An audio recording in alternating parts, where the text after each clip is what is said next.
하나님과의 관계를 점검하라. 주님을 처음 영접했을 때의 감격을 잊을 수 있는 그리스도인은 단 한 명도 없을 것입니다. 그렇다면 반대로 우리가 하나님과 점점 멀어지고 있을 때는 우리 삶에 어떤 일이 일어날까요? 영국의 크리스천 투데이에서 소개한 하나님과 관계가 멀어지고 있을 때 나타나는 5가지 신호입니다. 1. 쓸데없는 잡생각이 많이 떠오른다. 하나님은 우리의 마음과 생각을 지켜주시는 주님이시기 때문이다. 2. 삶의 방향을 어디로 정해야 할지 모른다. 하나님은 우리의 삶을 언제나 푸른 초장으로 인도해 주시는 목자이시기 때문이다. 3. 유혹이 찾아올 때 속절없이 넘어간다. 죄는 성도들이 대적하여 무찔러야 할 대상이기 때문이다. 4. 하나님의 뜻을 올바로 분별하지 못한다. 하나님과 충분히 대화하는 사람만이 하나님의 음성을 구별할 수 있기 때문이다. 5. 주님이 아닌 세상을 바라보며 살아간다. 우리의 소망은 땅이 아닌 주님께 있어야 하기 때문이다. 혹시 요즘 우리 생활에 이런 신호가 있습니까? 인생의 성패는 하나님을 향한 믿음을 잃지 않는 일에 있습니다. 세상 유혹을 뿌리치고 더 주님께 가까이 가기만을 원하십시오. 언제나 하나님과의 관계를 점검하고 하나님과 동행하며 살아가는 삶에 대해 묵상해 보겠습니다.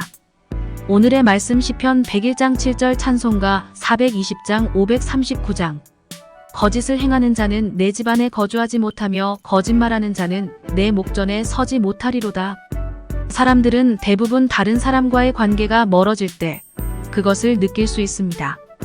연락이 뜸해지고 어떤 이유로 만남을 가져도 반갑지 않습니다. 그래서 더는 연락을 하지 않고 만나지 않으려고 합니다. 이렇게 관계가 멀어지는 것은 마음이 멀어졌기 때문입니다. 그리스도인은 언제나 하나님과의 관계를 점검해야 합니다. 지금 우리의 삶이 하나님과 교제하며 동행하고 있는지 확인해야 하는 것입니다.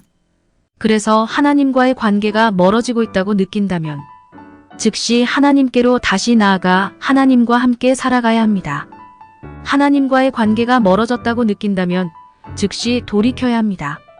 사람들과의 관계가 멀어지는 것도 마음이 아프지만 사람들과의 관계가 우리의 생명을 결정하지는 않습니다.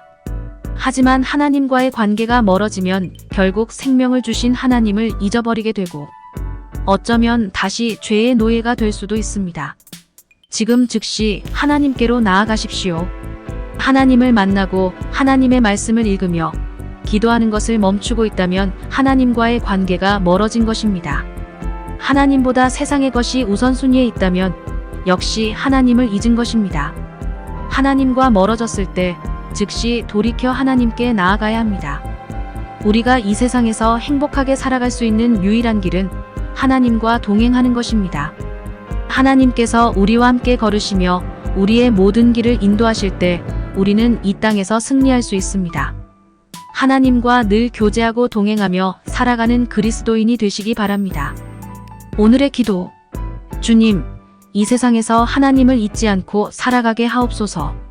하나님과 교제하고 동행하며 언제나 하나님 안에서 승리하게 하옵소서. 예수님의 이름으로 기도합니다. 아멘.